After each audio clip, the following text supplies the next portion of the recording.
Hi, Paul Hansen here with you once again. Okay, right away you're probably wondering, why in the world am I talking about Gideon, the Jewish military hero? Well, when it comes to building a team for whatever enterprise you're involved in, there are lessons all around us that we can learn from. And Gideon's story may be one of the best, even though it's a few thousand years old. I was intrigued by this story when I listened to Jim Rohn relate it, and it's one of those iconic stories that stuck with me for years. So in true Jim Rohn fashion, and a tribute to one of my virtual mentors of all time, let me tell you the story of Gideon, the Jewish military hero. So, as the story goes, for several years the Jewish people were being harassed and tormented and robbed of their grains and food by the Midianites. So what the Lord sent an angel and called upon Gideon to raise an army and drive off the Midianites. So at first Gideon was reluctant, very reluctant, but he went about his work as he was instructed and promptly raised an army of 32,000. Now, I really don't know how he did it. Just think about this. It's quite a feat for those days. Can you imagine, literally, no cell phone, no TV, social media, mass media, none of that stuff. Well, he got the job done, and he brought his 32,000 to the Lord and said, I have done as you commanded. I now have an army, and I'm ready to take on the Midianites. The good Lord said, well, Gideon, you've done a remarkable job. You're among the earth's noble, but I've got to tell you, you've got too many. And Gideon thought, too many?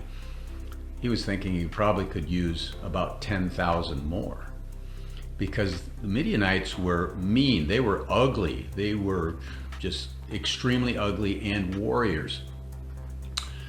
So Gideon asked what he should do, and the Lord said, gather your 32,000 and give them your best rousing military speech, and end it by saying, if there's anyone here who thinks we're going to lose, you can quietly dismiss yourself and go home. We can't use you. So Gideon assembled his 32,000, and he gave his last rousing military speech and said, if there's anyone here that thinks we're going to lose the upcoming battle with the Midianites, you can simply dismiss yourself. We can't use you. And some took him up on that offer, and the number was 22,000. Well, Gideon thought, wow, how true. If 22,000 think you're going to lose, you're going to lose. You can't use that many losers.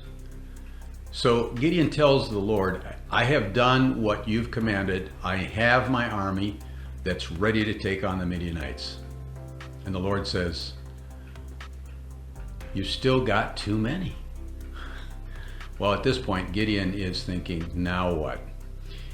The Lord tells Gideon to march the 10,000 till they're hot and thirsty, and march them to the river. And the ones that throw their spear down and their shield down and just jump in the water, they're careless, they're irresponsible. Those are the ones you can't use. They're not vigilant. They're not mindful of defending themselves, and certainly not ready to go into battle against the Midianites. Well, Gideon thought, good idea. So Gideon marches his 10,000 till they're hot and thirsty down to the river. And sure enough, some jumped in. And the number was 9,700. The 300 were left, holding their spear and shield and lapping the water with one hand. Well, so the 9,700, they go dripping home. And Gideon now has his army to take on the Midianites. From 32,000 to 300 to battle thousands of Midianites. And he said, not a problem, but we're gonna need a clever plan. So Gideon devised this clever plan, and he told his men, we're going to use the element of surprise, and we're going to surround their camp in the middle of the night, and we'll all have torches and trumpets, actually horns. And when I give the signal, we'll light the torches, blow the horns, scream and yell. And so Gideon waited for that perfect moment in the middle of the night. He gave the signal. They raised their torches, blew on the horns, screamed and yelled, and the Midianites came awake totally disoriented, hearing this incredible sound and believing there were thousands coming to attack. And they became confused and startled and actually started fighting one another, many dying by their own sword, and the rest retreating with 300 in hot pursuit. Well, that's the story of Gideon and his 300. His story is preserved. It's a story of courage, preparation, and planning. You can read it for yourself in the book of Judges, chapters 6 through 8. It's a story of leadership and focus on a singular mission. Remind yourself, when you're building your team, some of the lessons in Gideon's story.